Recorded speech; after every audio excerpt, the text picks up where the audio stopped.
What's up, YouTube? This is Too Raw for TV. So before I get into this video, I got a couple things I want to say. First of all, shout out to a couple of my subs for showing love to the channel. Much respect to Aram, who's probably my most frequent contributor when it comes to showing love to this channel. Once again, coming through on the PayPal, showing love. Old school basketball fan. I haven't forgotten your video requests as far as the old school basketball personalities to talk about. And also shout to Gary. I'm not gonna say your whole government for your contribution via Cash App. All right. Much respect to Gary. He's also a frequent contributor when it pertains to showing love and to this channel as far as donations are concerned.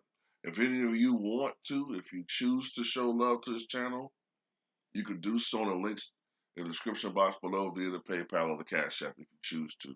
And I do take video requests over here. I have a Patreon. The Patreon is $2 per month.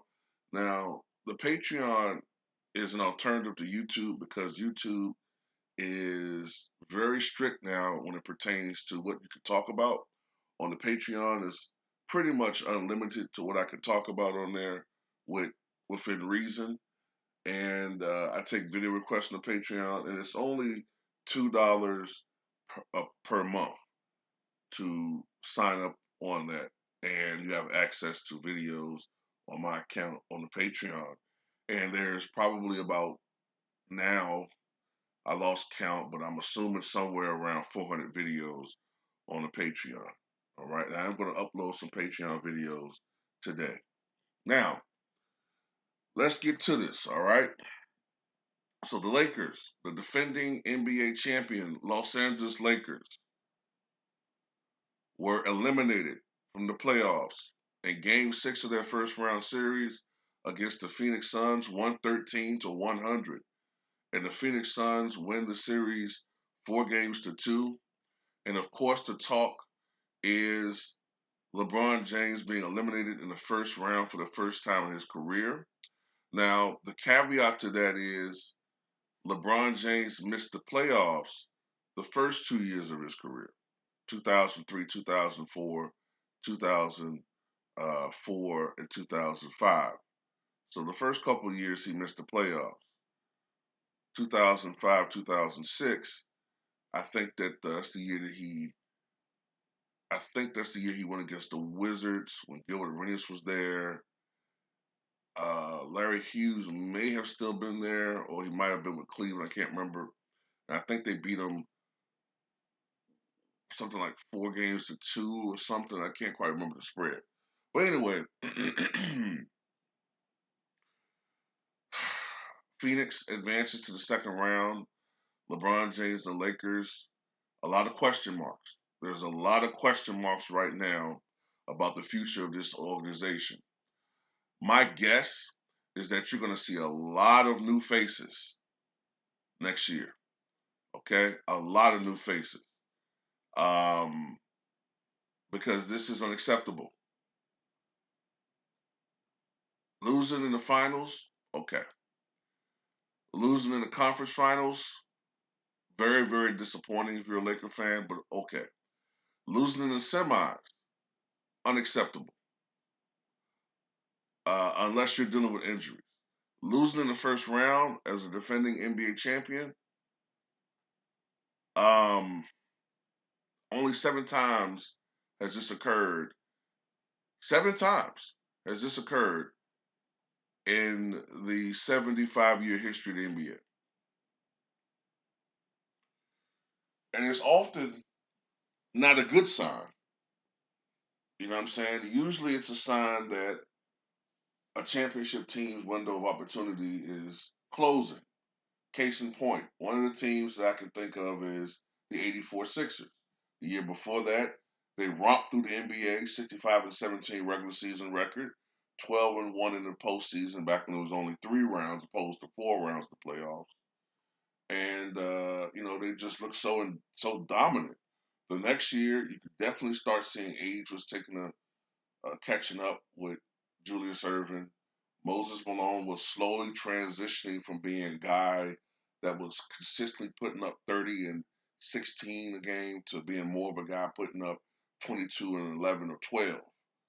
Uh, and they lost in the first round. And they had other guys with injuries. I think Andrew Toney was starting to get the first of his foot injuries, which led to his retirement 4 years later. Um, and they lost in the first round to the then New Jersey Nets. Now the Chicago Bulls don't count because that team was disbanded after '98. But the Suns, excuse me, the Spurs. Someone reminded me the defending champion San Antonio Spurs in 2014 lost in the first round that year. I can't remember the team they lost to.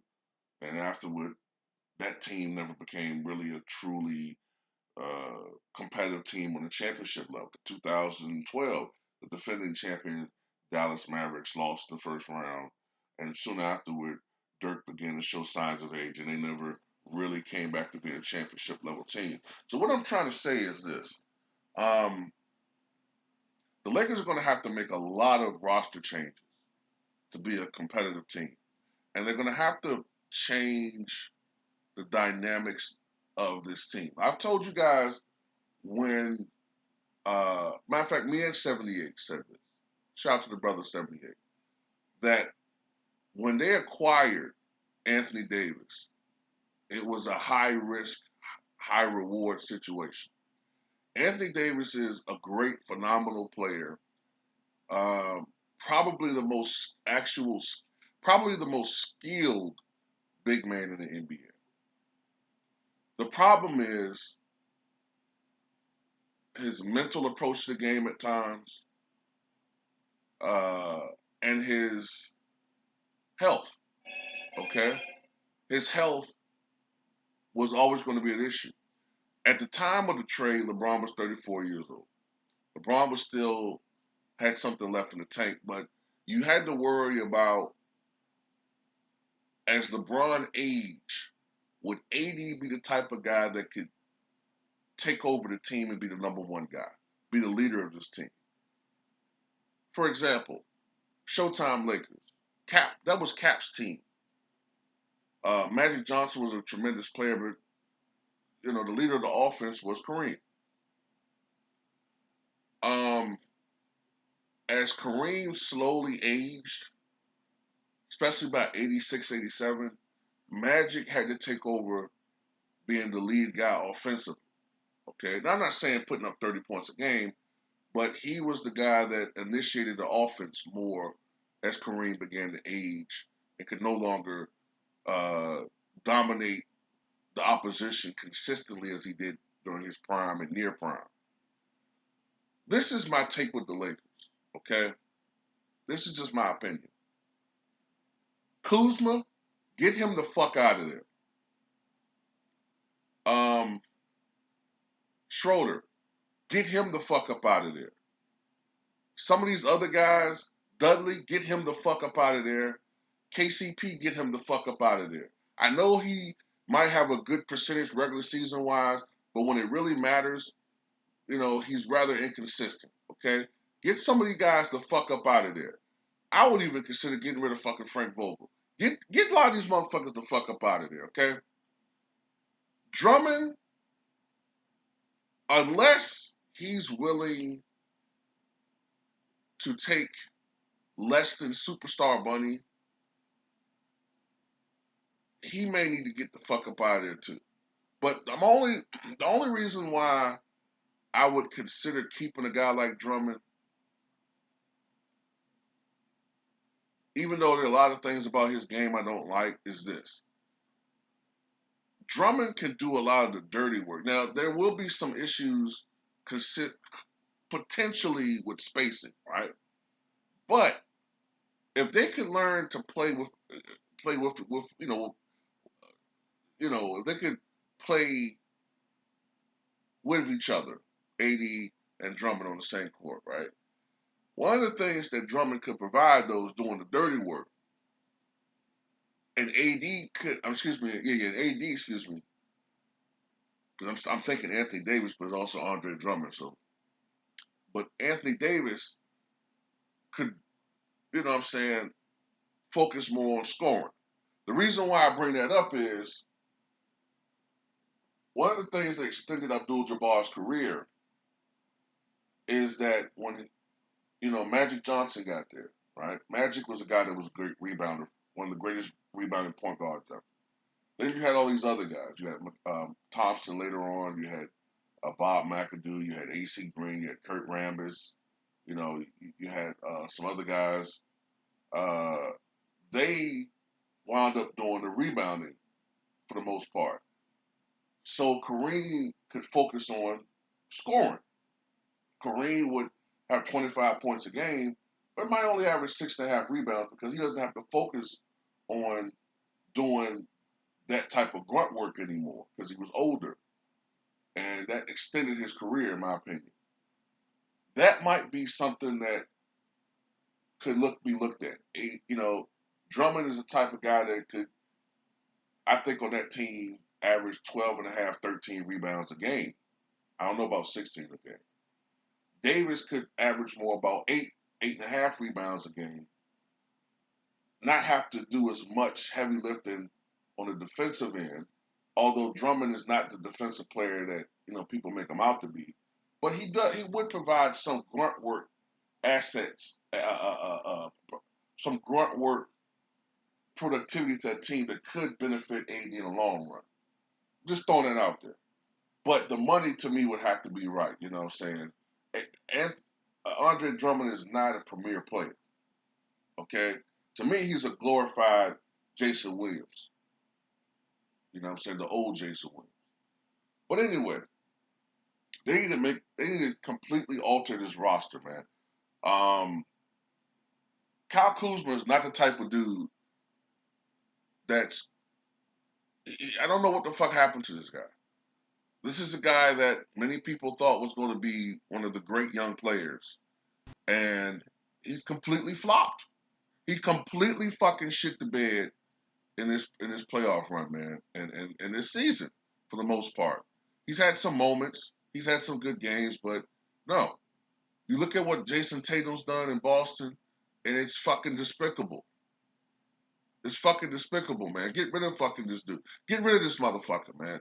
Get rid of him. Get rid of Schroeder. Now Caruso, he has some value, man, but a lot of these guys, they're tradable. And knowing LeBron James, they're gonna make some changes. Now what? I don't know. Now let's go to LeBron James because I've been trying to hold off on talking about him. My one criticism of LeBron James is I thought it was classless the way he walked off the court last night. If this was a younger guy, I would give him the benefit of the doubt. But you're the face of the NBA. You're an 18-year veteran. I know there's no rule that says you have to shake an opponent's hand, but this is basketball. It's a sport. It comes off as petulant, man-childish, immature, okay?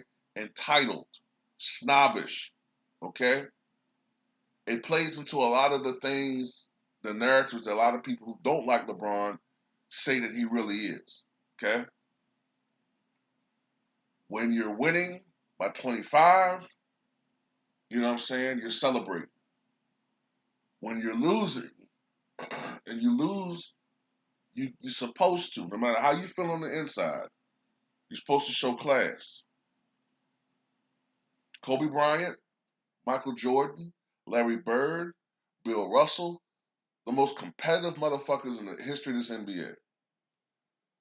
From the best of my knowledge, they showed class when they lost. Now, when they went back in the locker room, they're kicking and cussing and doing all that shit. But on the court, you shake the opponent's hand. I thought that was classless of LeBron James, okay? And I'm sorry. That's something that he shouldn't have done. Now, other than this, I'm not going to berate LeBron the way that, some people are. Now, I get it, because look, last year when the Lakers won the championship, I had to take look, LeBron fans, they deserve it. They're gonna celebrate. So, for 3, 4 days a week, you know what I'm saying? I had neighbors shooting and shit, celebrating. A lot of LeBron fans where I live at. That was in their right. But at the same time, LeBron has a lot of people that don't care for him. And if they want to talk their shit, they have every right to talk their shit because a lot of their talking points, and they feel like it's been proven. So they have a right to talk their shit. You know what I'm saying? Me personally, I'm not going as hard on LeBron James because he is 36 years old. And I'm not using this as an excuse. I've been talking about his age for quite some time. I've been seeing signs of aging in this guy going back to his last year in Cleveland. All right. Actually, his next to last year in Cleveland, I was starting, excuse me, to see some subtle signs of aging. I was called a hater then, and it's gotten more pronounced each year. Now it's to the point where Father Time, I believe, has truly caught up with LeBron James. And he did take 26 shots last night. He did try, I think, in stretches to take over offensively, but I just don't think it's in him. Like like a puncher, like a boxer who wants to throw punches but he can't. Sees the openings, but he just can't get off in time. You know what I'm saying? The reflexes just aren't there. I noticed that when LeBron was driving to the basket, purple jerseys everywhere. I was looking at the players' movements, right? And Portland was just so much faster. And I'm looking at LeBron, and it's like he's literally moving in slow motion. The LeBron James from 5 years ago would have taken it to the rack, would have shot 18 free throws last night, would have had 40 something points, and probably could have taken that team on his back and won a game. Now, Game 7, that might be a different story. This LeBron James, he just can't rev up like that, and it might still be the leg injury, but I think it's more age. And look, uh, it happens to all of these guys, man. Everybody who's been subscribed to my channel for years, and you're a LeBron James fan, I've told you guys this happens to every player, no matter who they are. And Father Time is undefeated. I've watched great players do some incredible things, and you guys see the tail end of it. Grant Hill, you guys would call him a bum. I remember when Grant Hill was arguably the best all-around player in the NBA. I remember when Kobe Bryant was phenomenal. Michael Jordan, forget about it. Early 90s, late 80s Jordan, even late 90s Jordan was tremendous.